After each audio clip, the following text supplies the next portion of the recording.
हरिओम मेरे प्रिय कन्या राशि के साथियों, नमस्कार दोस्तों। कन्या राशि वालों, आज हम बात करेंगे एक ऐसी ज्योतिषीय रहस्य की जो साल में सिर्फ एक बार घटित होता है, जब देवगुरु बृहस्पति वक्री होते हैं। जी हाँ दोस्तों, हर वर्ष करीब 120 दिन ऐसे होते हैं जब बृहस्पति ग्रह अपनी चाल उल्टी चलते हैं, यानी रेट्रोग्रेड हो जाते हैं। और इस बार ये वक्री अवस्था 11 नवंबर 2025 से लेकर 11 मार्च 2026 तक रहेंगी और 5 दिसंबर तक कर्क राशि में वक्री रहेंगे, उसके बाद मिथुन राशि में। ये सिर्फ एक ग्रह की चाल नहीं बल्कि एक बड़ा ब्रह्मांडीय परिवर्तन है जो आपकी किस्मत की दिशा तक बदल सकता है। अब सवाल ये उठता है, क्या बृहस्पति का वक्री होना शुभ या अशुभ? तो समझ लीजिए, जब कोई शुभ ग्रह वक्री होता है तो उसकी शक्ति कई गुना बढ़ जाती है। वो या तो इंसान के जीवन में अकल्पनीय उन्नति लेकर आता है या फिर किसी गहरी परीक्षा में उसे डाल देता है। यह सब निर्भर करता है कि आपकी कुंडली में बृहस्पति किस घर में बैठे हैं और वक्री अवस्था में उनकी दृष्टि किन घरों पर पड़ेगी, आपकी राशि के साथ उनका संबंध कैसा बन रहा है। तो तैयार रहिए दोस्तों, क्योंकि कन्या राशि के जातकों के लिए आने वाले 120 दिनों की वक्री चाल आपकी जिंदगी की दिशा तक बदल सकती है। ये ऐसा परिवर्तन होगा जो हर प्रकार से आपके लिए मंगलकारी है। आज हम जानेंगे कि कन्या राशि वालों के लिए आने वाले 120 दिन में गुरु के वक्री होने का अनुभव कैसा रहेगा और यह आपके जीवन में किस तरह का बड़ा बदलाव ला सकता है। मैं आपको सरल भाषा में समझाऊंगी कि वक्री होता क्या है, ये किस तरह से काम करता है और यह आपके किस घर को प्रभावित करेगा। हर पॉइंट को विस्तार से और साफ साफ बताऊंगी। तो चलिए बिना देरी के शुरू करते हैं। सबसे पहले यानी जन्म राशि चंद्र राशि आप अपनी देखी कन्या राशि है और इस आधार पर कार्यक्रम हमने तैयार किया है। थोड़ा सा वैज्ञानिक और सहज व्याख्यान पहले समझ लेते हैं। वक्री का मतलब क्या होता है? सभी ग्रह अपनी कक्षा में सूर्य के ही ओर चक्कर लगाते हैं, चलते हैं अपनी निश्चित गति से।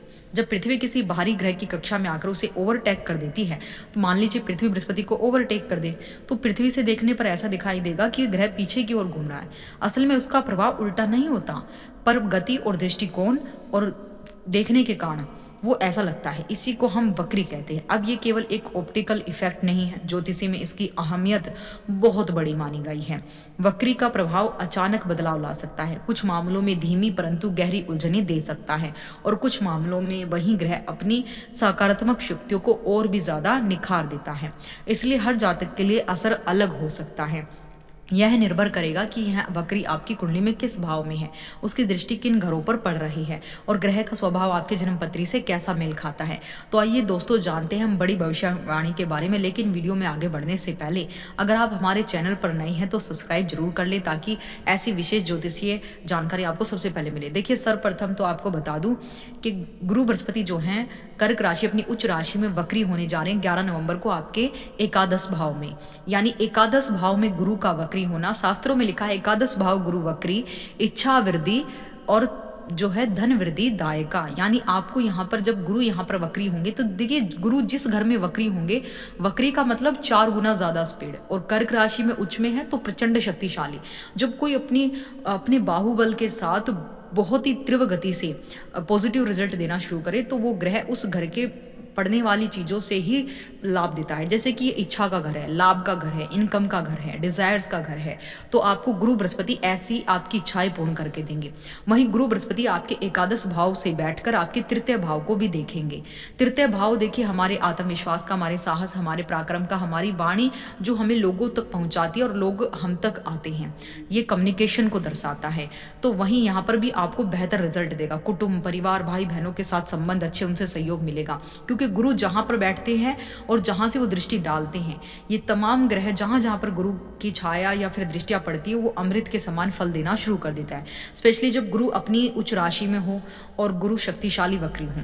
अब गुरु की दूसरी दृष्टि आपके पंचम भाव पर पड़ रही है, जो बहुत ही मंगलकारी और शुभ मानी जा रही है। देखिए, पंचम भाव क्या होता है? हमारी संतान का होता है, हमारी शिक्षा का होता है, हमारी प्रेम का होता है, हमारे ज्ञान को रिलेट करता है, हमारे पूर्व जन्म को रिलेट करता है।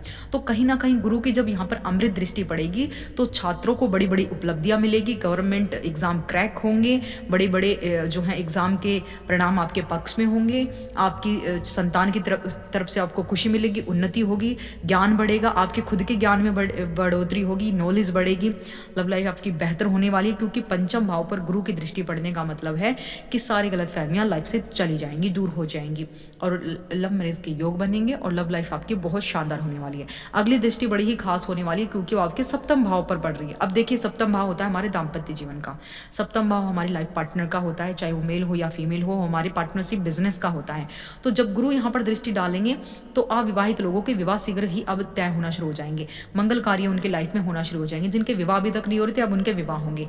यानी गुरु का ये जो गोचर है, ये वक्री चाल है, कन्या राशि के एकादश भाव से आपके पंचम भाव को एक्टिवेट कर देगा, आपके सप्तम भाव को एक्टिवेट करके पार्टनरशिप में लाभ देगा, दाम्पत्य जीवन में खुशहाली लाएगा और लव मैरिज के योग बनेंगे, विवाह की जो हैं शीघ्र अतिशीघ्र विवाह की संभावनाएं बनेंगी और शीघ्र अतिशीघ्र आपके मन चाहे वर की प्राप्ति या फिर मन चाहे वधु की प्राप्ति आपको होगी। आर्थिक उन्नति की कामना आप करें, वेतन वृद्धि के बारे में आप सोचेंगे और उसमें वृद्धि होगी।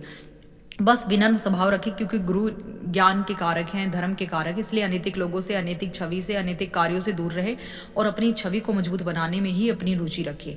और अविवाहित जातकों के विवाह होने की संभावना अब इस टाइम पीरियड में सबसे ज़्यादा, स्पेशली 26 दिनों के अंदर अगर आप कोई रिश्ता देखते, कोई बात करते, तो इस समय वो तमाम संभावनाएं बनेंगी। आपके जीवन के एक महत्वपूर्ण और नए अध्याय का आरंभ हो सकता है। तो ये जानकारी आपको कैसी लगी? बहुत ही सरल शब्दों में और कम समय में हमने आपको ये समझाया कि गुरु वक्री आपको 5 दिसंबर तक गुरु कर्क राशि में वक्री रहेंगे। बाकी तो वो मिथुन राशि में जाने के बाद भी वक्री रहेंगे 120 दिनों तक, यानी 11 मार्च तक। लेकिन हम बात करेंगे सिर्फ कर्क राशि की। तो 5 दिसंबर तक का ये जो टाइम पीरियड है, ये आपके लिए सोने पर सुहागा है। इसका सदुपयोग कीजिए, क्योंकि गुरु आपको, स्वयं भगवान विष्णु आपके जो है सारथी बने हैं। बस आपको तो अपने कर्म पर फोकस